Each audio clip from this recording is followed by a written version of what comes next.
पूज्य माधवदास जी महाराज का 3 दिन से समय नहीं दे रहे हैं।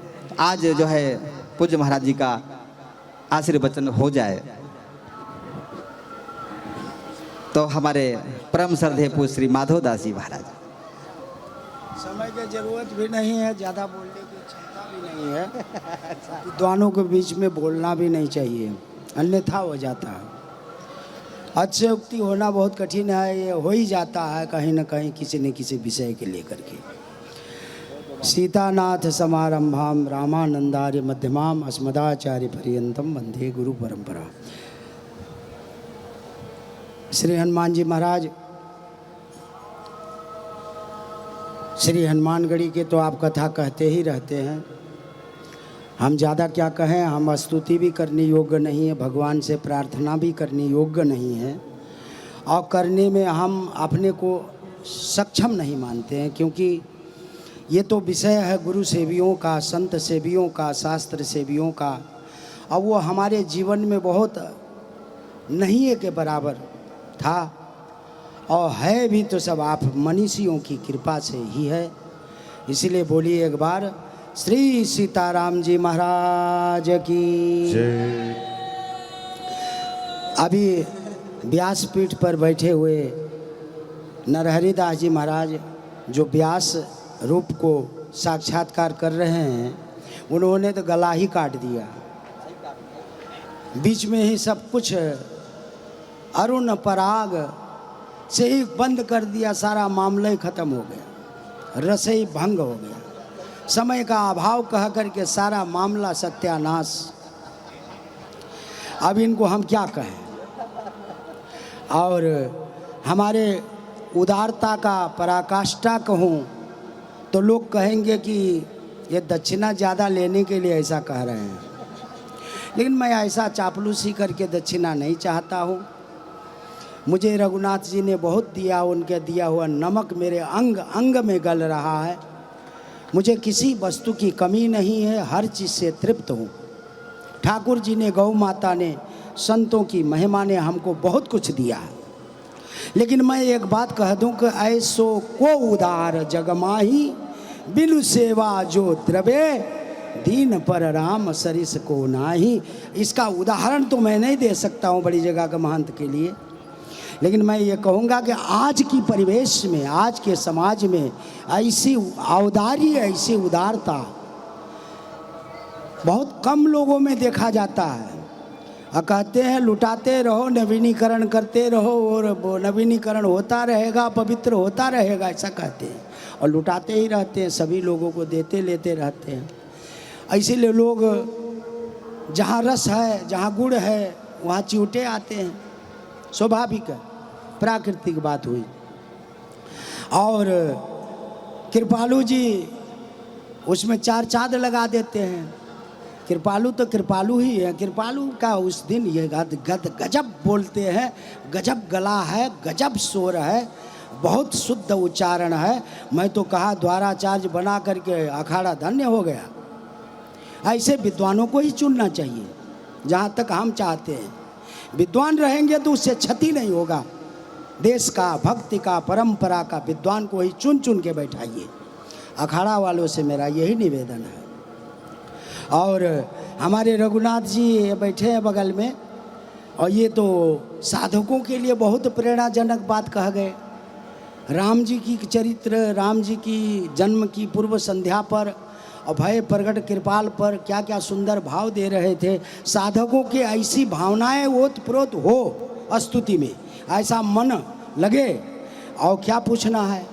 और आपने, आपकी विद्वता जग जाहिर है आचार्य रत्नेश जी का, और हमने यहाँ कथा भी सुना है, लेकिन मनोयोग से जैसे हमने आपकी कथा सुना और किसी को सुन नहीं पाया।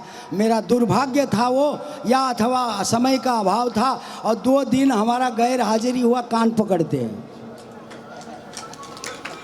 अब जीवन में कभी गैर हाजिरी नहीं होगा जहाँ भी कथा होगा आपकी। असारे संसारे विषये विससंग कुल दिया, क्षणाद्र छे मार्त पिबतम सुख गाथम तुलसुदाम। अयोध्यावासियों धन्य हो जाओगे, एक क्षण भी आके बैठोगे जीवन मुक्त हो जाओगे। ऐसे प्रखर विद्वान, ऐसे जबरदस्त विद्वान हर एक शास्त्रों में जिसका पकड़ हो, नक्षु से लेकर के वेदांत तक जो बोलने की क्षमता रखता है, ऐसे विदूषक नहीं है, कौतुक नहीं है, ये कहानी नहीं है, ये कला नहीं है, ये गुरु सेवा का प्रभाव है। ऐसे संतों से, ऐसे महात्मा से, ऐसे विद्वानों से बराबर हम तो आते ही पहले दिन कह दिए महाराज जी से, अतिशयोक्ति किया हमने, हमारा अधिकार नहीं है, इनको तो बड़ी गद्दी के ब्यास सुन देना चाहिए, क्योंकि इतनी सरलता में सारे जनता को समझ में आती है आपकी बात। आप वेदांत बोलने लगते हैं तो वेदांत किसकी बस की बात है? वेदांत कौन समझेगा? और साधु साधक विद्वान बहुत कम बैठते हैं कथा में, थोड़ा सा कह करके बस अपना हाव भाव दिखा करके चल देते हैं, और बैठते भी हैं तो मोबाइल देखते रहते हैं। ऐसा रोग पकड़ लिया साधुओं को कि मोबाइल का रोग पकड़ लिया है, और उसी समय फ़ोन देखते हैं, फ़ोन आता है, फ़ोने में बने रहते रमे रहते। कल 1 2 3 4 आदमी आ गए थे, ऐसा जो न डिस्टर्ब हुआ, मैं तो कहा दुहाई है, कौन पाप मैंने किया था?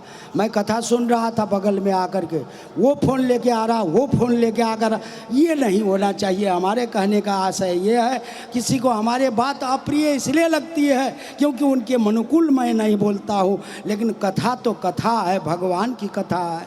और इतना श्रद्धा, आंखों में आंसू आकर के गदगद होकर के लोग कह रहे हैं, सुन रहे हैं, सुना रहे हैं, पूरे कलेजा लगा कर नरहरिदास जी, कलेजा नहीं नाभि तक का जान लगा देते हैं कथा कहने में।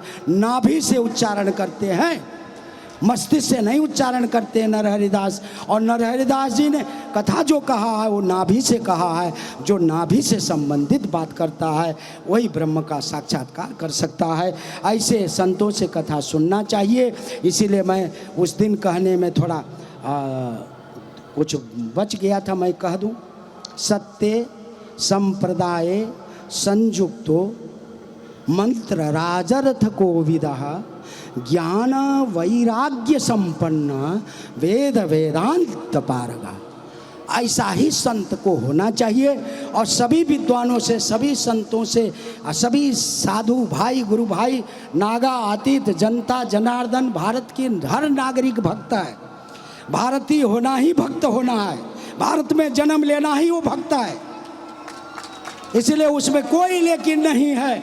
लेकिन समय सुहावनी गारी विराजत, समय क्या है, कहाँ बैठे हैं, इसका हमें ध्यान देना चाहिए। कथा सुनते समय मोबाइल मत देखना, कथा समय सुनते समय अगल बगल खुसुर फुसुर मत करो। कथा सुनने आए हो तो अपना समय को सार्थक करो, चरितार्थ करो, कथा ही खाली सुनो, नहीं तो व्यर्थ हमें क्यों बैठ के समय बर्बाद करना है। इसीलिए मैं ऐसा ही चाहता हूँ सभी लोगों से। मुझे कथा कहने नहीं आता है, लेकिन मैं नवा पारायण बराबर करता हूँ। वाल्मीकि का भी मैं मूल तो पाठ नित्य करता ही हूँ, लेकिन कथा कहने नहीं आता और कहना भी नहीं चाहता हूँ। जहाँ पैसा तय होता है, जहाँ पैसा तय होता है वहाँ कथा नहीं कहना चाहिए। और हम आपका फ़ोन नंबर चाहते हैं आपसे, और हमको फ़ोन नंबर दीजिएगा, और जो ना हमको कथा कराना है आपको स्थान में, अयोध्या में, और वहाँ भी कराना है। और ऐसे जो पैसा न मांगे वो वही कथा, पैसा, अरे पैसा ऐसा पैसा दे देता है साधु, तो महाराज सब कुछ लुटा देता है। साधु क्या नहीं दे सकता है। गुरु प्रसन्न साहिब अनुकूला, मिटहि मलिन मन कल्पित सूला। क्या बचा रहता साधु प्रसन्न हो जाए। ऐसे महापुरुष जिस दिन प्रसन्न हो जाएंगे उसमें क्या कमी रह जाएगा। इसलिए मुझे फ़ोन नंबर दीजिए।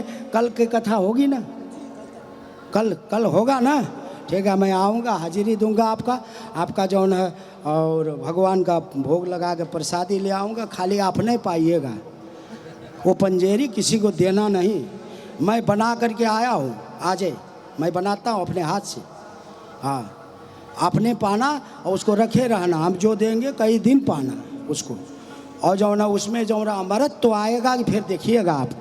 बोलिए सियावर रामचंद्र की। जय हो